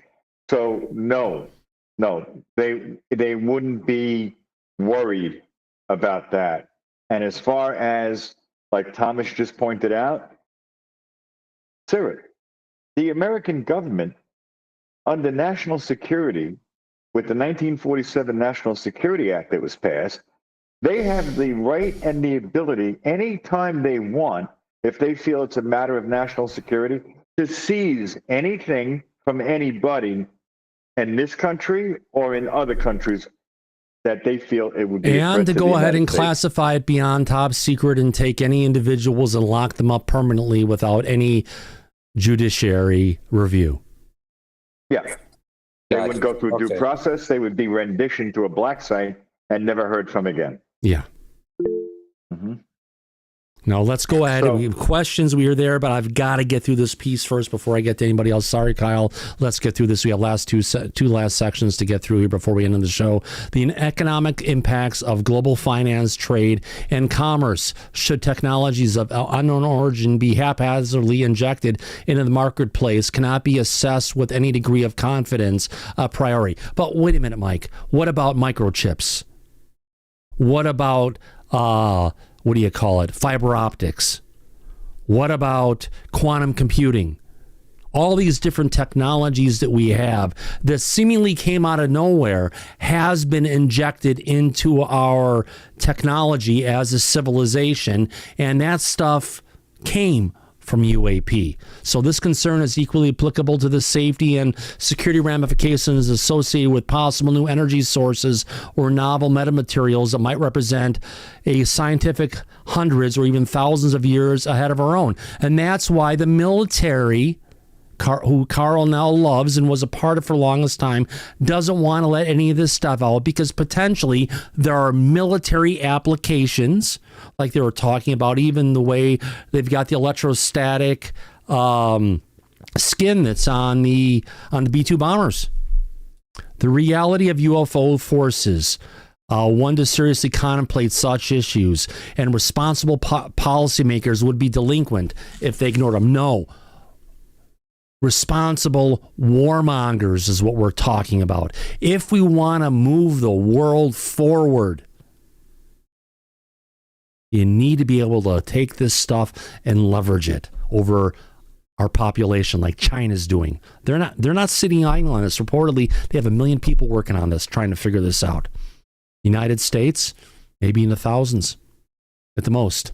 Indeed, whistleblower testimony suggests that technology and materials of non-human origin were transferred to certain private aerospace companies. Yes, they may have gone to aerospace companies. More importantly, the research on the energy platforms was not put out to private aerospace companies. It was put into the heart of the Department of Energy because that's what it specializes on, all the energy platforms that our country and military relies on. So we keep on going after the private aerospace companies. Why? It's the DOE. Why aren't we calling out the DOE? It's like he's continuing to try and facilitate the cover-up. And I don't agree with that. Perhaps to avoid accountability to elected officials, the Disclosure Act reverses this decision by directing the executive branch to invoke eminent domain over any and all technology materials that incorporate science technology that lack prosaic attribution or known means of human manufacture. That's a lot of the stuff that's been thrown into our own jet fighter technologies we have today. So they have it. They've been using it. They've been adapting it for our latest war machine. It's not to go ahead and save the planet from global warming or energy production or anything. No, they're using it for the machine of war, and that is all our government will ever use it for until we push them a different direction. The stipulation engendered significant debate and even derision during the 2023 legislative conference. Nevertheless, such resistance is misguided. Certainly, if the federal government has already acquired material as alleged, then additional authority is needed beyond which is already enforced. No, they already have it. They already know where it is. It's all locked up, and they're not going to let Congress know what's going on. And more importantly, they have no intention to let the general public what's going on. More importantly, it just sounds more and more that this disclosure movement is more than anything of a ruse to go ahead and shut the conversation down. All right, so landmark U.S. case eminent domain appertains to every independent government. It requires no constitutional recognition. It is an attribute of sovereignty. Yes, we can go ahead and do eminent domain on anything. So it doesn't need to be in this legislation as the poison pill. Again, Senator Schumer and Rounds are obviously cognizant of the legal basis of eminent domain. So why do they choose to include a controversial and possibly unnecessary provision? Well, KARL, you have to tell us why, because you're the person who wrote this document for them. Why do they put it there? The answer is simple and apparent. It's neither gratuitous nor tangential, but the essential to their intent. One, to ensure that the review board, acting in the name of the president, cannot be legally denied access to any technology of unknown origin, regardless of its current disposition. And two, remove all ambiguity surrounding otherwise fungible nature of said ownership. Other important administrative advantages immediately accrue. Three, to national security by ensuring uniform protective measures and proper dispositioning of sensitive, potentially hazardous materials. 4, to integrate and systematically study, centralizing all available evidence for the first time. 5, controlled disclosure by enabling deterministic and expeditious public pathway. It is a failed approach. Why they keep on going for controlled disclosure is beyond me. Fundamental ethical drivers further argue for this course of action, including transparency afforded by a publicly acknowledged civilian authority that is more readily held accountable for its disclosure or postponement decisions than faceless bureaucracy. Well, yeah, we have faceless bureaucracy, but I have a feeling if we get this panel, it's going to be more faceless than the bureaucrats we have in there currently, and we're not going to hear any of the information of what's going on, what they're seeing, what they're trying to make a decision on. It's a bad, failed approach. 7, equity in achieving the greatest public good will not motivate exclusively by parochial and other interests, and aid society advancement by facilitating an informed and safe reintroduction of the material into streams of commerce. Mike, they're not even talking about the religious implications, and religion is a big place of society. It's all science and government. You need to look at it from the humanistic approach. So the only valid counter argument is a potential infringement of individual property rights that form the basis of free market capitalist society. Oh yeah, what are we talking about? We're talking about Peter Thiel and Planter and other billionaires that are out there trying to go ahead and get their hands into getting their hands on the materials so they can go ahead and create another layer of disclosure. Don't think that if they find information that they're going to bring it out to everybody. They're going to go ahead and lock it up so they can patent it, and they can go ahead and figure out how they can turn this into products without the government's help. Obviously, this is a non-trivial concern, as the Fifth Amendment of the Constitution indeed stipulates, nor shall private property be taken for public use without just compensation. Well, if these materials are from a craft that has any kind of radioactive decay or puts up any kind of radioactive signature, Mike, or electromagnetic signature that can be considered as radiation, what is it? Not the National Energy Act of 1954. What is it again? Atomic Energy Act 1954 gives them absolute eminent domain already over anything. So it's like they're fighting over the crumbs of stuff that is already spoken for. The Disclosure Act accordingly mandates the narrowest possible scope for invoking eminent domain. For any property to be subject to this provision, to be considered of non-human origin, there is no legal precedent for human ownership of non-human property. What legal basis should then be in adjudicating private ownership of material that was neither inherited, bought, or manufactured by the claimant, but rather found? The law of maritime salvage provides the answer. But then we're not talking maritime salvage, my friends, which is a human craft. This is something that's different. Observed by all seafaring nations, the admiralty laws of salvage grant those who locate and recover property lost at sea either a reward from the owner or the lost property, or under the condition the property is abandoned and has no owner. If we bring down a craft from an advanced civilization, you can't say that the owner says, oh, this isn't our stuff, because the people who are flying the craft are not the owner. They're just the pilots. Outright title and the fine. In our scenario, the owner is tautology known as a non-human intelligence, rendering any adjudication or abandonment a diplomatic affair that ultimately falls under the purview and authority of the President of the United States. There you go. That's where it belongs, the President. Therefore, a reward fee should most appropriately apply, with the federal government stepping in on behalf of the absent owner to provide compensation. The exercise of eminent domain is the only interim stage until the diplomatic, national security, and financial implications of technologies of non-human origin are fully analyzed and resolved. I got to wonder, who got to KNELL who has stuff that wanted him to get this in there? There's got to be someone, Mike.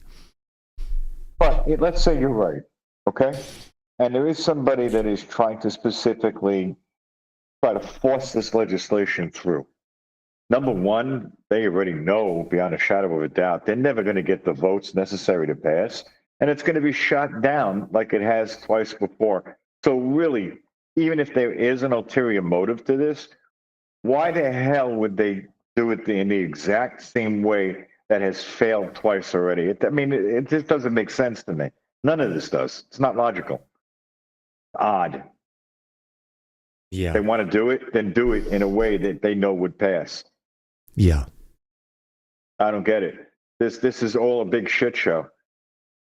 And it's the repeat shit show, third season in a row, and it's going to get canceled again. And you know what? At this stage of the game, they goddamn well know that. Yeah. So what is really going on here if they know that and they're doing it anyway? It's like someone having it's like somebody having an affair with their coworker at Walmart, Mike. Mm-hmm.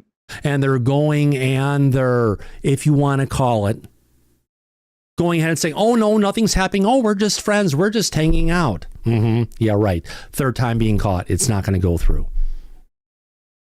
It's not it's a going shit to show. Be successful. Yes. Yeah. I agree. Going under the guise exactly of something else. Right. And they've been getting away with that the entire time. And nobody's calling them out on it. No. Oh, wait. I take that back. Tim Burchett, back in the old days. Yep. It's a cover-up. Yeah. So let's see. I'm with him. Let's see what KARL Nels. I thought he was out of this, though, but I guess he's still involved with Sol, but he jumped out of UAPDF before that place exploded. Yeah. I thought he was done. He did. Mm-hmm. That was a good thing. So, the government shall award a grace period of specific finite duration in which there will be no immediate change of the disposition of the subject material. The government shall reimburse a private sector person or entity for expenses incurred in the recovery, storage, and protection of the subject material, plus an appropriate finder's fee. Fuck that shit. No way.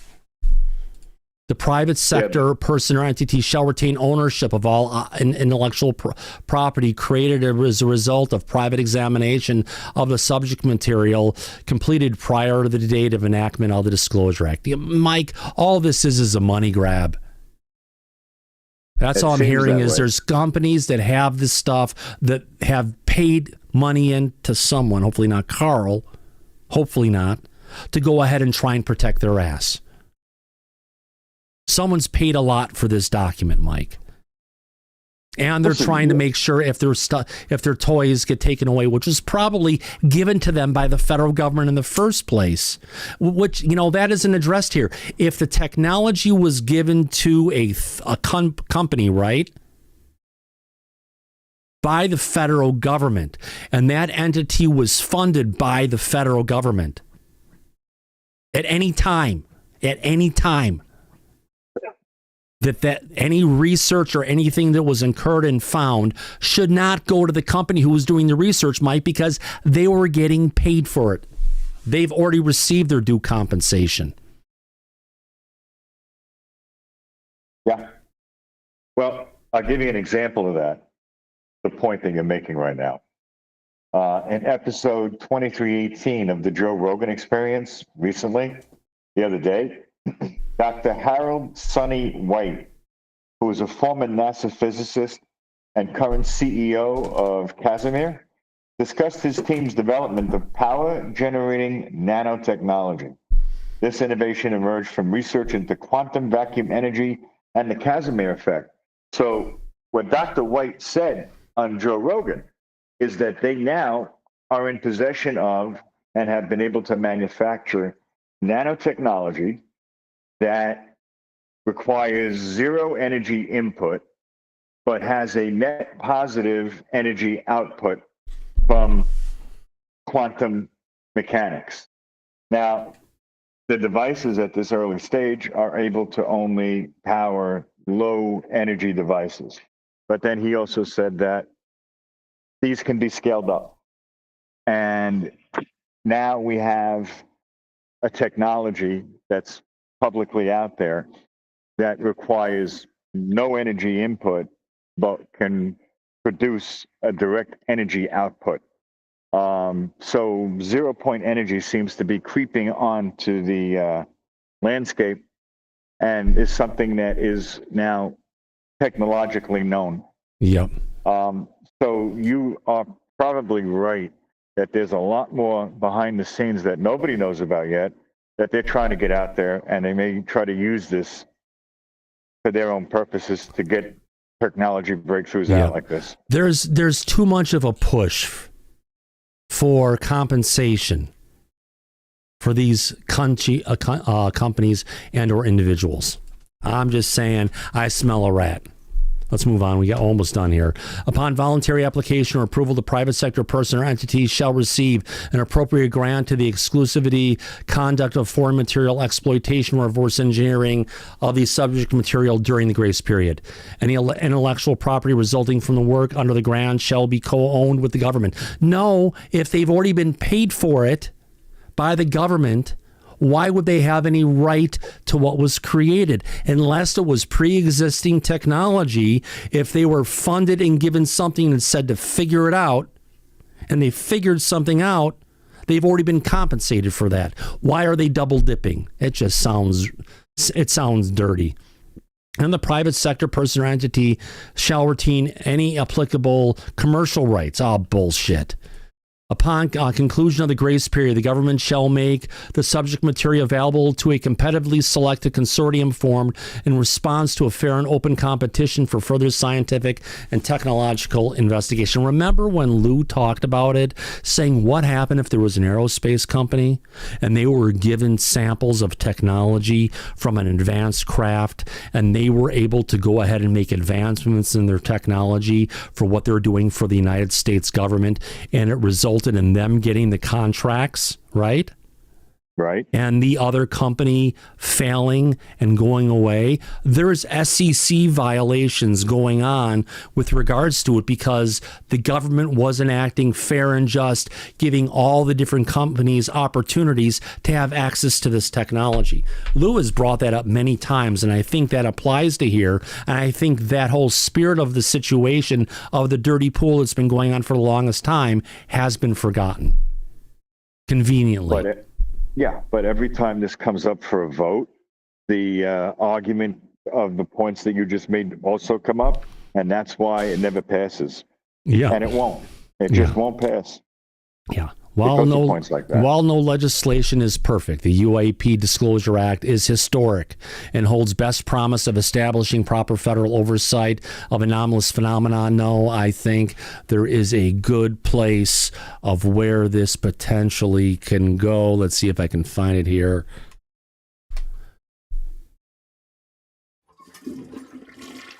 Oh, am I not going to hear it? Well, the audience can hear it. I just can't hear it. Yes. No, it's not going off, is it? There we go, yeah. Toilet flushing, my friends.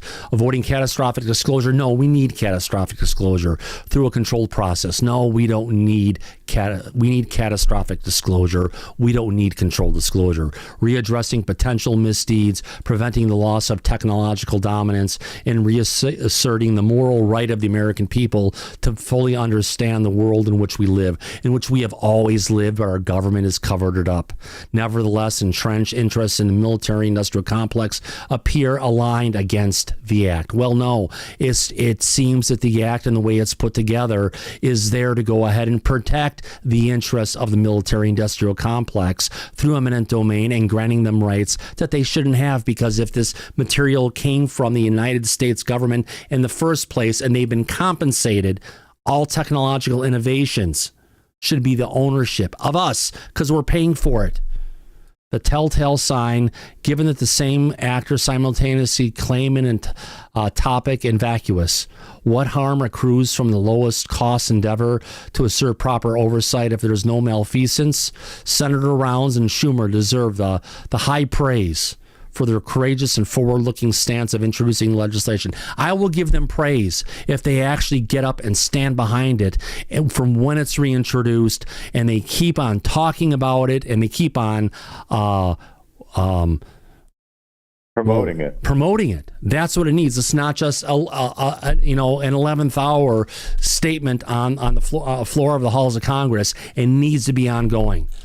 UFO disclosure is the only true nonpartisan topic in the United States today. No, I disagree. I have to say UFO disclosure, Mike, in the House of Representatives and the Senate is still highly partisan. It is. Well, at least with the new current administration, it became very partisan. We saw that with the JFK hearing, where it turned into a shouting match like it does over in the British Parliament. It became very partisan politics since the new administration took office.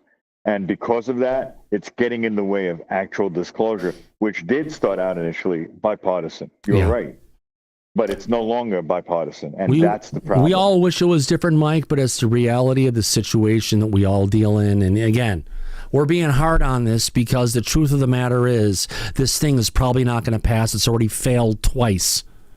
And rather than get everyone's hope up of saying, wow, look how great this is. No, we were there a couple of years ago. We've already gone down that path. We've learned. That's right. We have. Yeah. It's going to take something major in the public to come out first that would get everybody's attention in Congress, and they might get behind it.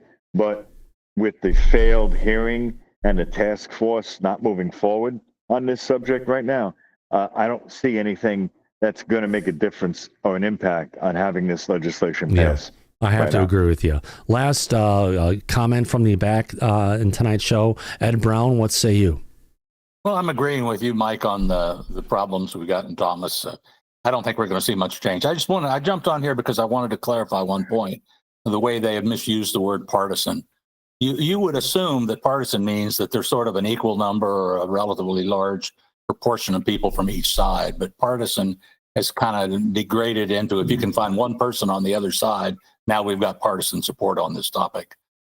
So it's a little misleading. And that's been my problem going on with the House of Representatives and everything that's going over there. The only people that's been talking in the UAP caucus, the only people that have been going on in this task force and anything talking about UAP, it's all Republicans. There's been no Democrat support of this in the House of Representatives. There's been no reaching across the aisle on this topic. I agree with you. But look at the Senate where you've got Gillibrand really pushing it. I would say on the Senate side, what a disaster that is. Even though they're not making a lot of progress, it's probably leaning a little bit more Democrat. Gillibrand was supposed to have another hearing end of last year. It never happened. Yeah, it's nothing's moving real fast right now. I said earlier, it's been a year and a half. We were expecting something to happen. It sure hadn't happened yet. Yeah. We were expecting a hearing on this week.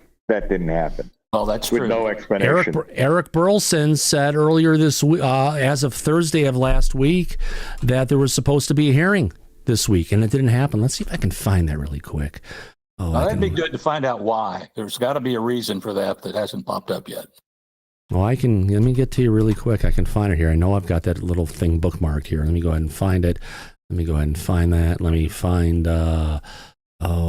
let's see what Anna's last name is. Let's get to this one here.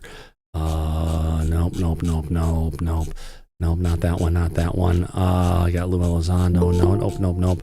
All right, so I've got this one here. This is, it's only 10 seconds. Screw it. All right. Let me just get to this one here. UAP James, hold on. Let me get to this one here. Bring it across to a different browser.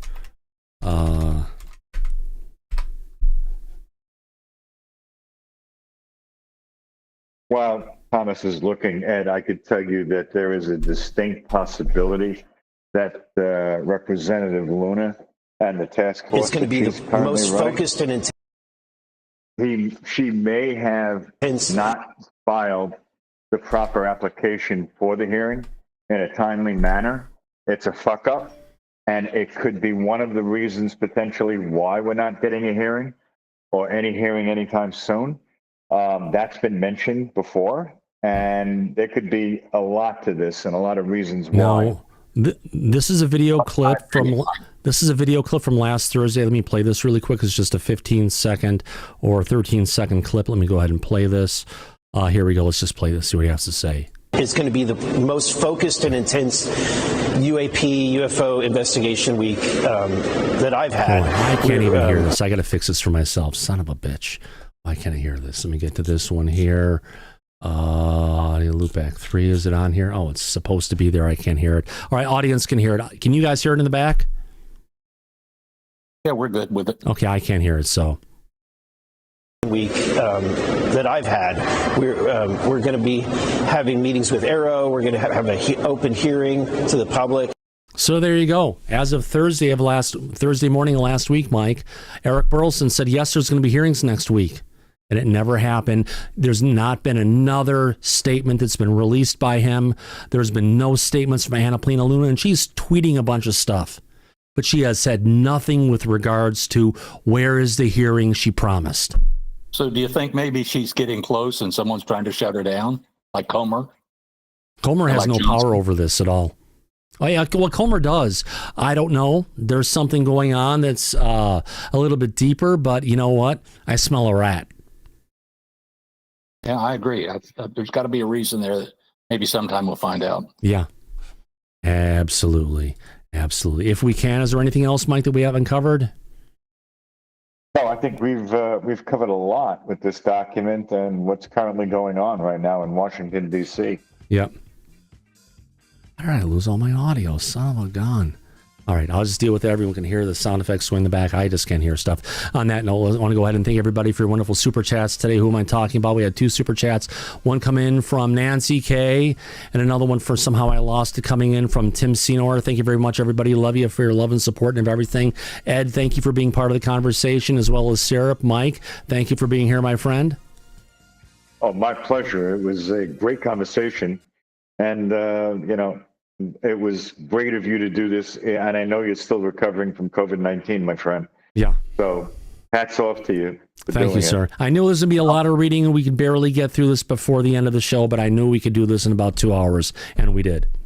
Yeah, I echo that too, Thomas. Thanks for, I know you're not feeling great, but thanks for being out for us tonight. Thank you, sir. Remember, hey, this is a chance opportunity, friends. If you haven't subscribed to the show yet, you've been here so long, do us a favor, hit subscribe for the show. If you're having a good time, give us a thumbs up. We'd appreciate that. It helps with the algorithm, helps to get there, and it's always nice to see new subs coming in instead of people leaving, because we mentioned the Trump word for that matter. On that note, Mike, as we usually say at the end of every episode of Disclosure tonight, eyes open, no fear, be safe, everybody, but go back to Party City where you belong.